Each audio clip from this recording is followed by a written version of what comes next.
Hey there everyone, this is Samuel Johnson and welcome back to the Spider-Verse Retrospectives, and today we're going to be continuing our discussion on the end of the Spider-Verse storyline as we take a look at Spider-Man Volume 4, Number 2. So, last time on End of the Spider-Verse. So, the Dark Wasp goddess Shathra has been revived, and her newest scheme has been to target the Web of Life and Destiny. Specifically, she wants to convert it into her own Great Hive. To do this, however, she sent out hordes of her wasps across the multiverse, targeting spider totems, one by one converting the various Spideys of the multiverse into her own personal wasp totems under her thrall. And as such, after essentially converting a huge majority of Spideys from various worlds to her cause, she has now set her sights on Earth 616 and the Peter Parker that calls that world home. However, a band of Spideys has been brought together to try and combat Shathra, and the three Spideys that are in charge of this are the Julia Carpenter Madam Web, Anya Corazon, now back to going by Aranya, and a new Spider UK by the name of Zarina from Earth 834. As such, learning that Shathra has set her sights on Earth 616, the trio of female Spideys have decided that they need to give Peter aid, as Madam Web sends out a psychic call to all the various Spideys there to protect Peter, while Spider UK sends in their big gun to go save Peter. And it turns out that big gun is Morlun, who is for whatever reason working with the Spideys, which, unfortunately, when Peter sees Morlun, he actually instead fights him and nearly gets killed. However, as the other Spideys of Earth 616 come to his aid, specifically Miles Morales, Jessica Drew, and Cindy Moon, well, that's when Shathra kind of plays her hand, as before any of them showed up, she already sent a horde of wasps to get Peter, and as the bunch of Spideys are duking it out with Morlun, one of the Spideys under Shathra's thrall, specifically Spider-Man Noir, comes in and, well, starts showcasing that he's one of the bad guys, as he took out that sacrificial knife the Inheritors used in their ritual and stabs Jessica, which doesn't end up killing her, but it does end up severing her from the web completely, as she ends up literally unraveling right there in the street. As such, with the various Spideys wondering what the hell's going on, Spider-Man Noir tries going for the main universe Spider-Man, with Morlun revealing he's one of the good guys, and last issue ended with Spider-Man Noir calling in more Wasp-converted Spideys, as he brought in Wasp variants of Mayday Parker, Hobie Brown, and Gwen Stacy. All of them now ready to kick the asses of the Earth 616 Spideys and Morlun. So that's where we are now. As such, today's issue begins in the MCU. No, I'm not kidding. The beginning of issue 2 actually opens up in the MCU with that version of Spider-Man as he's swinging around New York. And basically what's happening with him is that apparently thanks to his connections to Tony Stark, he managed to get a job at this place called, I'm trying to actually find them here because they did state what it was. At an agency that was called the Worldwide Engineering Brigade, or WEB for short. And as such, as Peter is calling Tony and thanking him for the job, Tony says, "Well, I'm glad you do it. Glad you're telling me that, because I'm getting a report that you're already at WEB right now and trashing the place," which confuses Peter, and so he offers to go check it out, though Tony tells him not to do it, that he'll have people look into it, but Peter just kind of immediately brushes Tony off as he hangs up the call and goes to the WEB station, which, yeah, he finds that the whole place is trashed, and the only bit of functioning technology is sadly a drone, which looks like it's been smashed. As such, Peter goes in and wonders what the heck's going on, though he just starts to assume that whoever did this has probably been long gone, because for whatever reason his spider sense isn't going off. And yes, I know he calls it a Peter tangle, but it's still his fucking spider sense, so I'm gonna keep calling it that. But it turns out the reason why his spider sense isn't going off is because the destroyers are friends, as he looks up, and the last thing he sees are Wasp-converted versions of Spider-Man 2099, Spider-Ham, and Spider-Man India, as they zero in on him, ready to convert him to their cause as well. In the meantime, we cut back to Earth 616, as we see the remaining Spideys of this world, plus Morlun, looking at the Wasp-converted versions of Spider-Man Noir, the MC2 Spider-Girl, Spider-Punk, and Spider-Gwen. And of course, they do not want to believe that these are their friends, because, well, they look like monsters. What the hell happened to them? Something must be going on with them. But yeah, the Wasp Spideys pretty much make it clear that they've all been brought under Shathra's thrall, and that ultimately, if the Spideys of 616 want to survive, then it's best that they throw their lot in with Shathra. Of course, none of the Spideys go for it, so, well, the Wasp Spideys immediately launch an attack on them. Of course, the the 616 Spideys try putting up a decent fight against them, but they also want to try and not do too much damage because, yeah, these may be monster versions of their friends, but they're still their friends, and they don't want to do any serious damage. Also, kind of a funny thing, it is thrown out possibly that these may be just monster variants from other universes, but Cindy can tell that it actually is them. But point is, yeah, they don't want to hurt. The point is, while they're trying to defend themselves, they have to be careful not to do too bad. They have to be sure not to damage them too greatly, because if there's a possibility that they can fix them later, they want to take it. Which means they also need to put a leash on Moreland, because he's fucking Moreland. And even if he's on their side, he's still very much willing to kill the wasp converted Spideys, if he genuinely does not give a shit.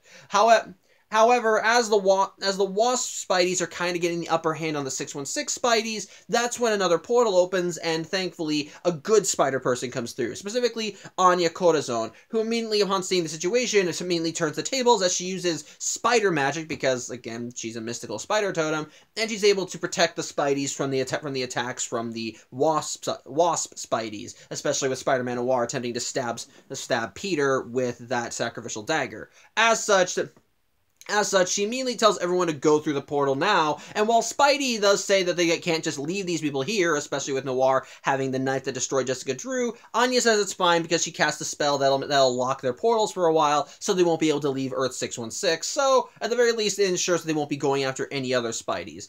As such, all the good spider people, plus Moreland, jump back through the portal and follow Anya back to her safe zone, much to Shathra's chagrin, because wherever they went, she can't seem to find them, so she's kind of throwing a fit.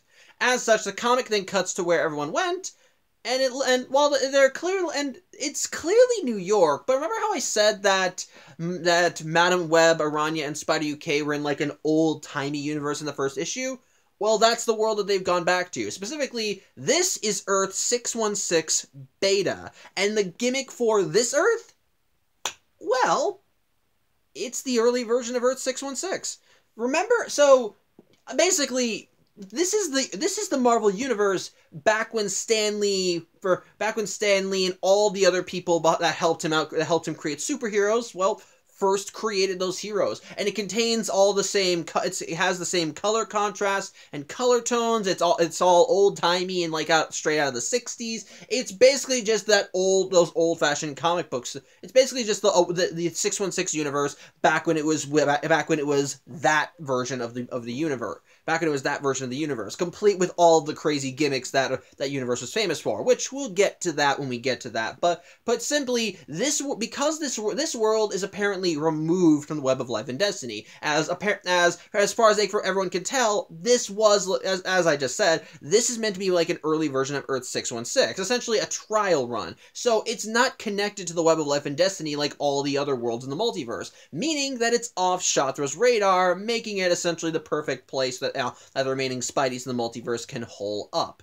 As such, with the threat of imminent danger now behind them, Aranya gets everyone off the street as they go towards their new safe zone, which Peter's not comfortable with calling it that, but hey, that's the best thing they can come up with, as they go to this world's version of the Our Lady of Saints Church, which doesn't have a name in this world, but it's the same place, whatever. But either way, she brings everyone inside, and we do see that there are still a handful of Spideys that have not been converted to Shathra's cause. Specifically, Sun Spider, the Night Spider, the Hunter Spider, the Web Weaver, and Spinstress. All of them, these are the team of Spideys that Madam Web, Spider UK, and Aranya have gathered. And it's it's essentially just a ragtag team of Spideys at this point, as all of them are they don't exactly look like the most skilled group of Spideys. Well, except Sun Spider, which even Peter admits that while he's unsure of everyone else, he knows Sun Spider. He's worked with her before in the Miles Morales miniseries. So hey, at the very least he knows she's capable, but the rest of them he has no experience with, which kind of funny thing. I love that when the 616 Spideys see this gaggle, they're very much confused. Like, they are, like, one of them is a Craven, who they already don't trust. One of them is a Felicia Hardy, which Peter at first thinks that her being a Spidey means she's learned with great power comes great responsibility, but she makes it clear, no, she hasn't. If anything, having these spider powers thinks she gets a free pass to do whatever the hell she wants. And the Web Weaver's a fashion designer, so that immediately makes Peter sketchy about him. And then the Spinstress, she's a singing Disney princess, which immediately Peter's like, no, just no. So yeah, even Peter thinks that maybe this ragtag team may not be the best fit. But immediately that's when Julia Carpenter comes down and she talks to Peter about what the hell's going on. And at first he's happy to see her because hey, they have Madam Web on their side. She can see the future. This should be all good. But that's when Madam Web kind of explains something. They've been at this fight for a while, and even her precognitive abilities have not been much help against Shatra. And part of the reason why they're bringing Peter in now is because they kind of have no other option. Because, well, Peter's the chosen one, so to speak. As apparently, because he's the Spider-Man of the primal strand of the multiverse, that means that he is destined to take down Shatra, which is helped by the fact that helped by the fact that the Spideys of Earth 616 are supposed to actually be immune to Shatra's sting. It's part of the reason why, despite all of them being stung by wasps, all of them are still spider totems instead of being converted to wasp totems. So basically, they all have innate immunity, which is part of why Shatra sent Spider-Man Noir to go after them with the sacrificial dagger. As while they may have immunity to her wasps, the dagger can sever any spider totem that gets stabbed with it from the Great Web. So that's essentially Plan B. But put simply, Peter's the one destined to be the one that eventually slays Shatra, wins the day, and all that crap. And when Peter hears that, he's like, cool. Hey, can I talk to the other Spideys of Earth 616 over here? Kind of like a group huddle. As such, he pulls Miles and Cindy aside, and all three of them collectively agree that Peter cannot be the chosen one. He's a Peter Parker. And yes, while he may be the original Spider-Man, even Miles admits that while he loves Peter, he knows his life's a complete train wreck. It's actually kind of funny. But ultimately, Cindy kind of has her own concerns at the moment. One, she wants Peter to fix his costume. After all, it got trashed when he was fighting Morlun, so she wants to fix it up. And so she uses her webs to, stitch up his costume. Because as we've established, Cindy can use her webs to make outfits, which is how she has her current silk costume, as she literally weaved it from her webs. As such, she gives Spidey back his original Spider-Man outfit, bereft of the Oscorp influence, which it's cool. It gives it a classic feel. I dig it. But her second concern is, well, Morlun himself. After all, he's an inheritor. In the previous Spider-Verse related events, sorry, Chindy just jumped on the bed. Let me fix this. Yeah. But yeah, the thing, like I said, in the previous Spider-Verse events, Morlun was one of the bad guys, and he and his family hunted any and all spider people they could find. So now they're just supposed to sit back and believe that Morlun is now happily on their side, no strings attached? Yeah, even Cindy is suspect, and Peter agrees. As such, they decide that if they're going to go any further with Morlun, again, let me adjust this. If they're going to go any further, they need to know exactly what Morlun is getting out of this. As such, after they enter their group huddle, and we get a funny little thing where Weaver's like, wait, you need a new costume? Why don't you come to me? I'm right here. Eventually, Peter and Co. confront Morlun and ask why the hell he's here at all. As such, Morlun thinks it might be a waste of time to recount his story. He quickly realizes they won't get any further if he doesn't, so he does explain. Basically, Morlun, before any of this, was trying to find what was left of his family, as after all, thanks to the events of Spider-Geddon, he was made aware that his family had been turned into babies, though I think his information might not have been as good as he thought it was, because he believed that it wasn't just his siblings that were transformed into babies, but also his father, even though in Spider-Geddon they explicitly stated that they didn't bring Solus back, but whatever. But either way, he had heard through other places that his siblings were on Loomworld, and as such, he decided that he needed to make his way from whatever Earth he was on to Loomworld. The only problem is, well, he wasn't safe to traverse the web without help. Hence why they needed the Master Weaver. But ultimately, he did manage to find a Spidey who could, well, to make a dark joke here, give a hand. As yeah, he managed to find one of the Spideys and killed them and stole their watch. Or more specifically, their arm with the watch. And you want to know which spider person he killed? Well, you ever hear about the Amalgam universe? Yeah, that was the Amalgam Universe was a thing that Marvel and DC did in the 90s as part of their Marvel versus DC crossover event. And basically the Amalgam Universe was them taking these taking their two separate universes and then merging them together, with all the inhabitants of said universe being fusions of various Marvel characters, heroes and villains alike. And in the Amalgam Universe, there was a Spider-Man, more specifically, a Spider-Boy, a fusion of Spider-Man and Superboy, whose comic actually was pretty good. I highly recommend looking into it if you haven't read it yet. But the thing is, because DC and Marvel at this point in time aren't really willing to play ball, so to speak, Spider-Boy hasn't really appeared very often in most modern comics. Even when the original Spider-Verse was being written, people asked Dan Slott, "Hey, you gonna bring Spider-Boy into this?" And Dan Slott kind of sarcastically said, "Oh yeah, let me just call my friends in DC and we'll get right on that." So yeah, it was clear that Spider-Boy wasn't gonna come back. Well, he finally makes a cameo in a way that allows them to skirt around those old copyright issues. He was the Spider-Man that Morlun killed. Yep. Morlun killed him, ripped off his arm, and then used his web watch to jump universes. I'll give my thoughts on this later. But yeah, now having gotten to Loom World, he decided he needed to find where his siblings were, and ultimately he did manage to find where they were supposedly being kept, in a nursery, under the care of Spider-Man.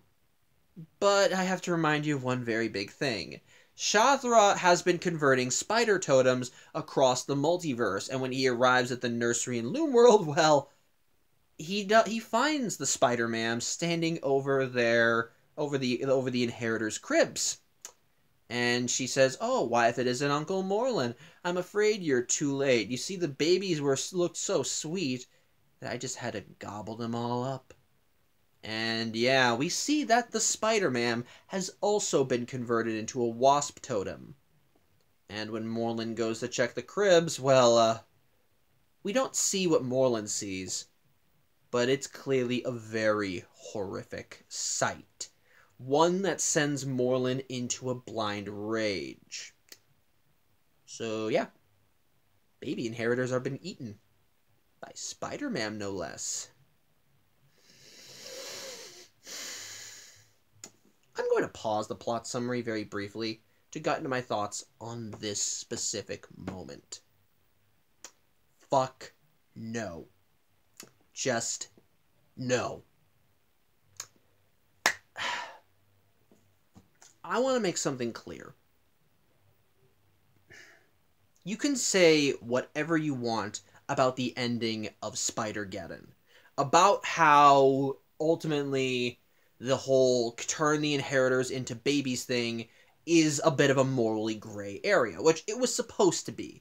But at the very least, this was a chance for the inheritors to turn over a new leaf and be raised in an environment where they weren't feeling the pressure of Solus's boot heel on everyone, wherein they could grow up in a family of love and care without the hunger constantly driving them to hunt down spider totems, to feast on the life force of creatures from across the multiverse, allow them to actually become better people. And who better to raise the inheritors in that environment than May Parker, from a world where she got bitten by the spider instead of her nephew. That is, I feel like that was a good compromise for how to take down the inheritors. And like I just said, May Parker was a perfect choice. And the thing is, ever since May Parker made her cameo appearance in issue 3 of Spider-Verse Team Up, we have been seeing her more often in these Spider-Verse related stories.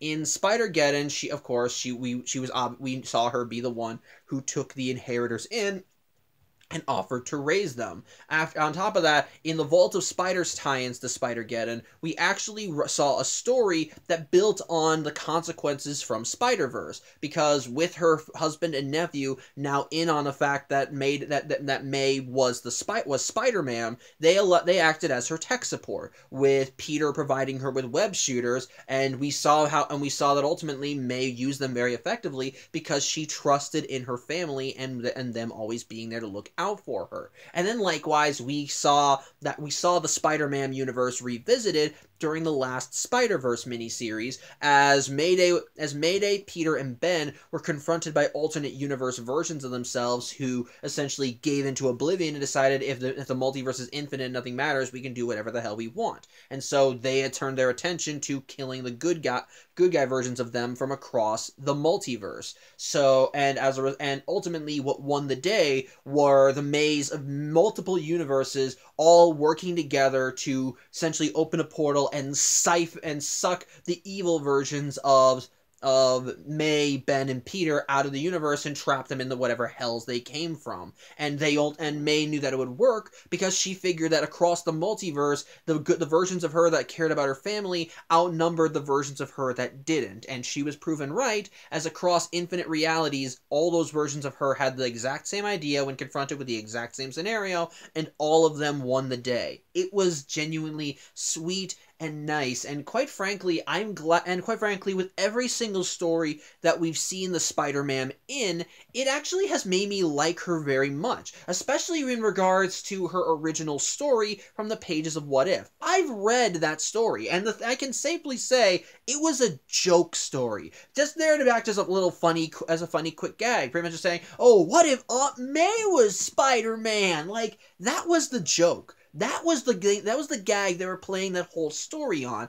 and you can immediately tell from the get-go when reading that particular story that that nobody involved in it took the premise seriously, and as a result, it allowed them to make kind of an amusing and funny story. But when we see the exact same premise revisited in Spider-Verse and other Spider-Verse related stories, they actually show what a version of Aunt May would do if she was put in this position, and she's a sweetheart.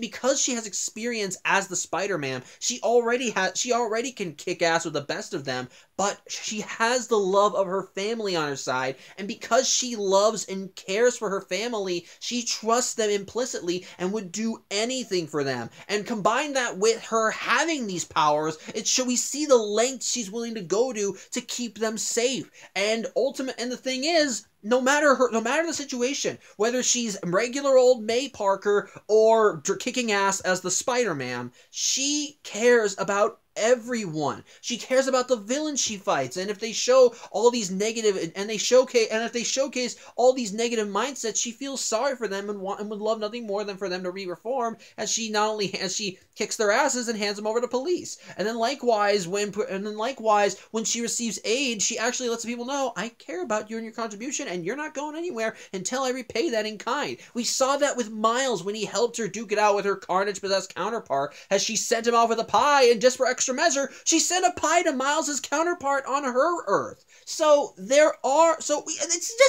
it's just sweet and kind and nice, and it just lets you, and ultimately, yeah, it takes what was essentially a silly premise and showcases how it would work out if gone to its conclusion, and it's amazing. It's nice, and ultimately, every single time I've seen the Spider-Man in other stories, she's actually worked, and because at the end of the day, it shows us May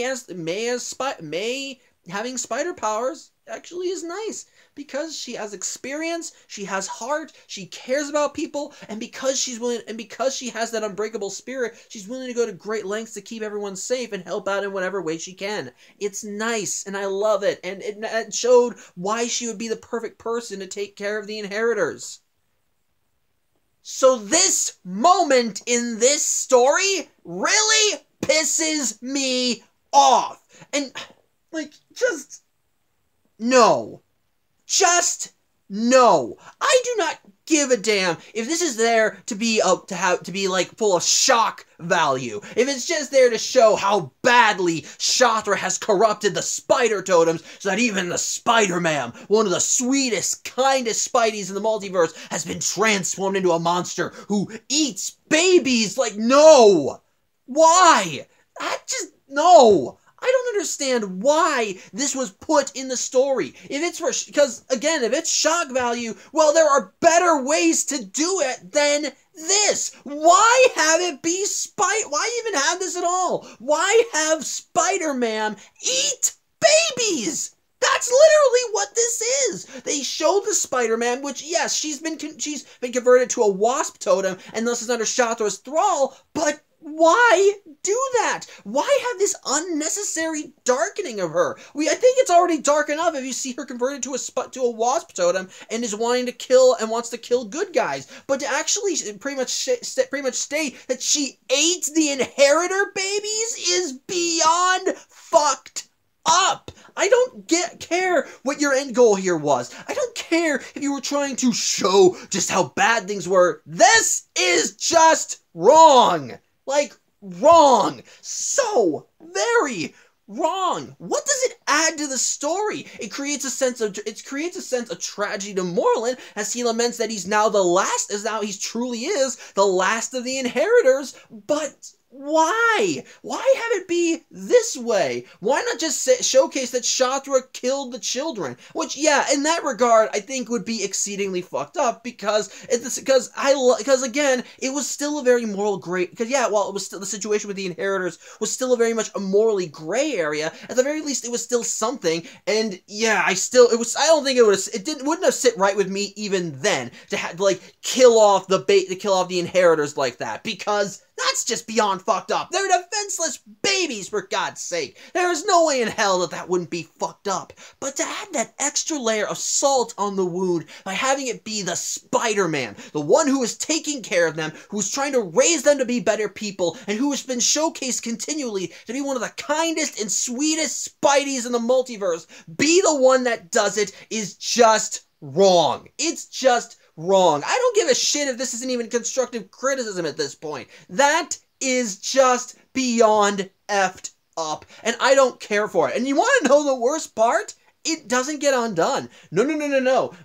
We never see what the consequences of this are. We don't even see how the Spider-Man reacts to this when this is all over, which I'm sure that's going to be on her conscience for a long time. This kind, sweet old lady who just wants to help people out with her extraordinary spider powers now has to live the rest of her life knowing that as a wasp, she ate babies. And no matter how many times people can tell her, you were under the control of Shathra, can you get over the idea of someone controlling your mind and having you kill children that you were supposed to be taking care of? I doubt it. I doubt you could come to peace with that very easily. So this is just wrong, and it doesn't ever get fixed. It never gets undone, which, again, I suppose wouldn't be too big of an issue with the inheritor side of things, because they weren't going to be coming back as villains anyway, but just from a general character standpoint, this is just beyond effed up. And spoilers, by the way, for the rest of the story. At least while the whole killing off the Amalgam Spider-Boy thing was kind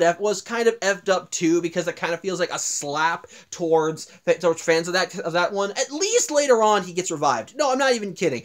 Not even kidding. Events later in the story, which I won't get to till they actually become important, do end up at least reviving Spider-Boy. So even if what happened to him was horrific, at least that gets undone and he's brought back to life proper. But this thing with the inheritors and the Spider-Man eating them is just so fucked up, and quite frankly, I don't care for it.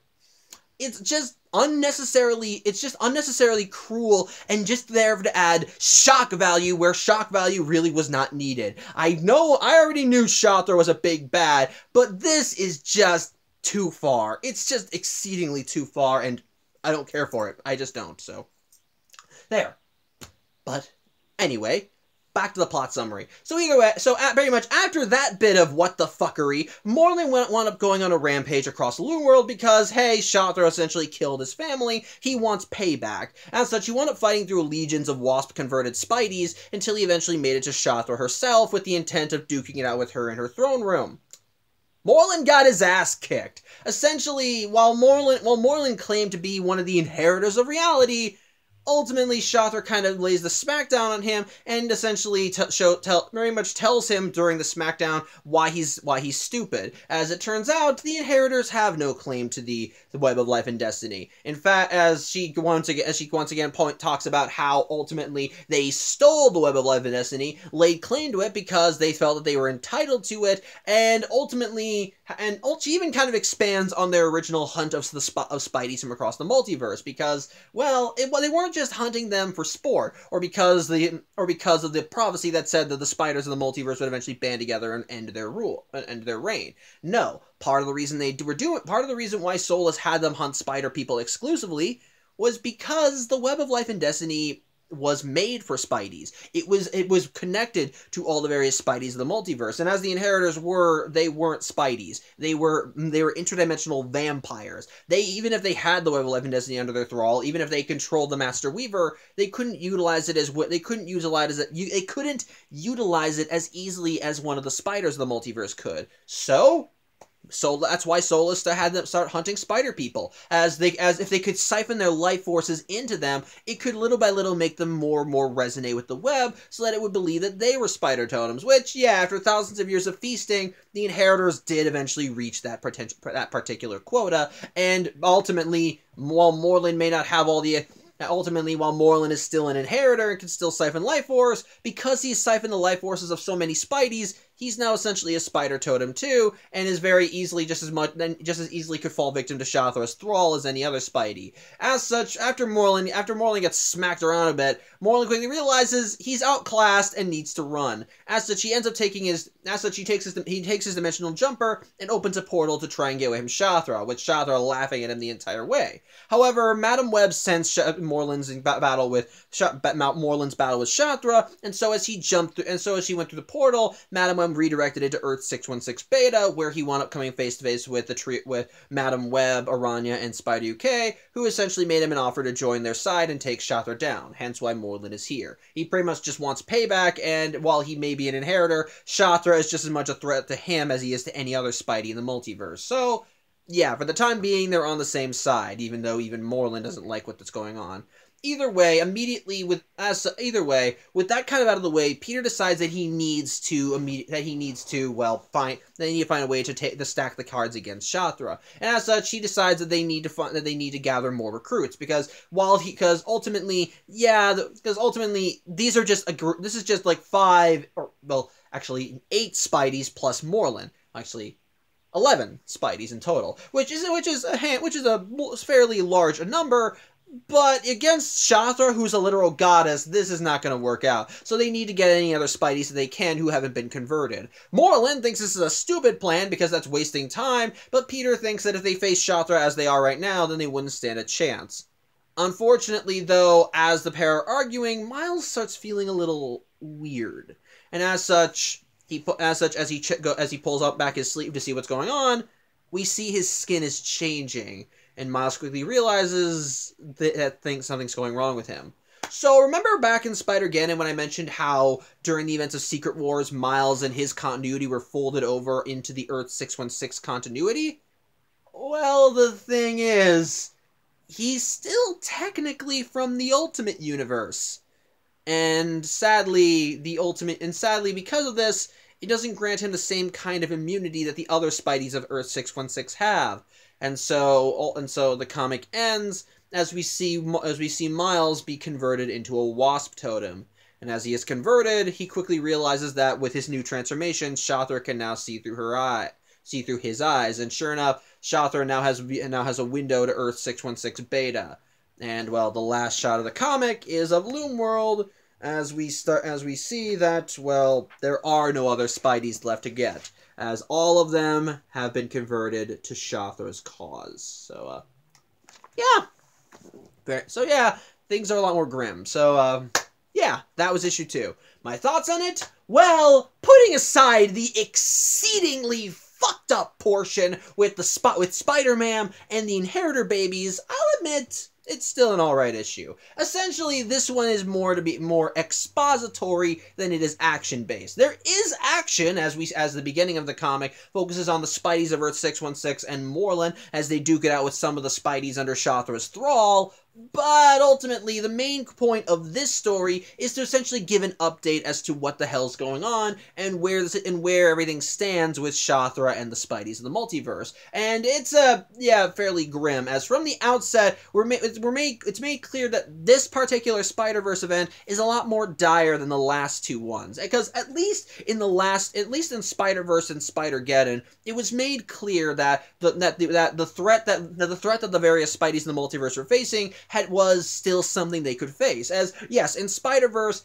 a lot of Spideys were hunted and killed by the Inheritors, but the thing is, the multiverse is infinite, so they still had a large number of Spideys that they could call upon to give their aid, and as a result, they were still able to build an army despite how the number of recruits was still dwindling little by little at a time. And then likewise in Spider-Geddon, the Inheritors were trying to regain their foothold in the multiverse, and so the Spideys were able to essentially jump at the opportunity to try and neuter them while they were still weak and gather their armies once again, which led to which still gave them a pretty decently sized number of Spideys before Spider-Norman destroyed the Web of Life and Destiny. So at the very least, when we understood what the stakes were in those stories, they were still something that the army could fit, that the Spideys of the multiverse could face if given enough time and preparation. But here, we are told from the outset that this battle has been going on for a while, and part of the reason why Madam Web is bringing Peter in now is because she has no choice. They've been fighting Shathra for a while, and if that last panel in the comic is anything to go by,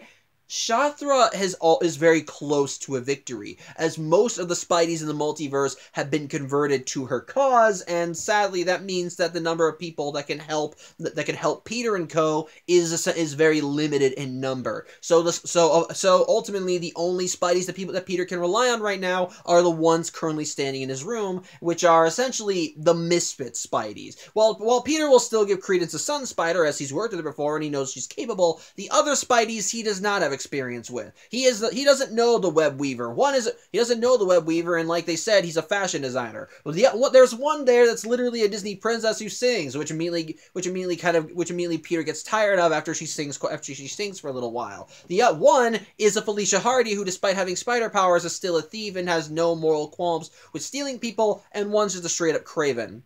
Yeah, that's not all very reliable. So as a result, it immediately kind of stacks the deck so much against Peter and co. that it makes you realize that things are very grim, and that ultimately what we're seeing here is not the Spideys as they're preparing to face the enemy. This is the last stand. They have been fighting this war for a while, and they're losing. Peter is their last resort, and if he fails, it's clear that ultimately what's left of the Spider-Verse is going to fall with him. So yeah, immediately it sets the standard, but on top of that, it does give exposition for Moreland. And I'm gonna say this. While I am not gonna forgive this comic for the stuff with the Inheritors, I'll forgive them for Spider-Boy because they revive him later. While I won't forgive them for stuff for that, at the very least, I do like that it expands more on the Inheritor lore, and it kind of further explains why the Inheritors were hunting spider totems. It wasn't just simply for sport or because of a threat to their rule. It was because, well, they needed the life force, and I kind of dig that. That essentially the Inheritors, in their attempt to gain control of the multiverse, decided, hey, these people are connected to this thing. If we siphon the life force from them, then we might be able to gain full control over it. So I'm okay with that bit of retconning. So as it does kind of at least explain the motivations, and it still fits in with the Inheritors' conceited natures. After all, they called themselves the Inheritors of reality. It wouldn't be out of the realm of possibility that they gain control of this fourth dimensional thing that literally embodied the multiverse and thought, hey, if we want to truly be the masters of the universe, then we need to be able to actually use this thing, so let's go kill the Spideys that are connected to it. So